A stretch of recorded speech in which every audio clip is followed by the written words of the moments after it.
Welcome to Weekly Digest, where we highlight the works of ministers of government as they push the administration's development agenda.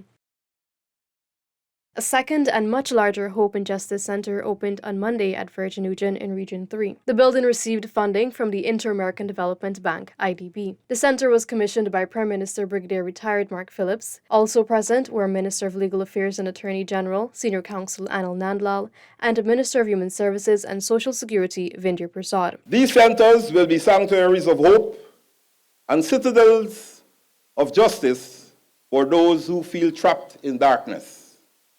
They will be safe havens for the vulnerable and stepping stones for the determined. I'm proud to announce, on behalf of His Excellency, that Justice and Hope Centers will be established across Guyana.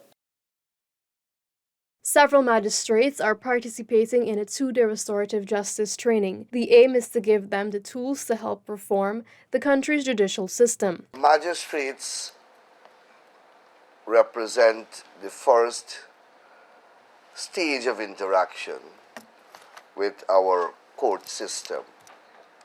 And therefore, you are perhaps, while you may occupy the lower rung of the hierarchical structure or ladder, you are perhaps the most important platform, because it is with you that the public interact the most. And therefore, what impression they get from their interaction with you will influence their perception of our justice system. Mashramani 2025 was officially launched on Tuesday and promises to showcase Guyana's diverse cultural heritage. Speaking at the event, the Ministry of Culture, Youth and Sport Minister Charles Ramson Jr. promised that MASH 2025 will be the largest and most electrifying celebration in Guyana's history. Equally important too, we started the preparation with the designers for the float parade. So we had a meeting with them about 2 weeks ago, and we were able to secure the funding for them as well, so that they can go to the various ministries with their proposals. So that's something that the ministry wrote to all the ministries already. So that's early preparation for the float parade, which is the first time that it's being done ever in all of the time that MASH is being held in this country.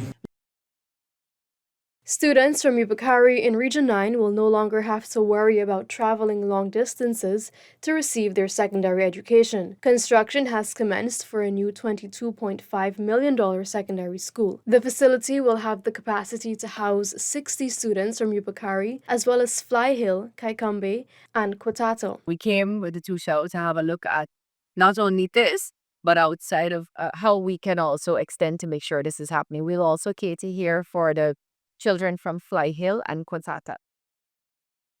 The health sector celebrated a historical achievement on Tuesday. 434 graduates from the Georgetown School of Nursing have been promised jobs in Guyana's booming healthcare sector. One of the things that we've been doing, apart from building out infrastructure, is that we have invested a lot of resources in training people.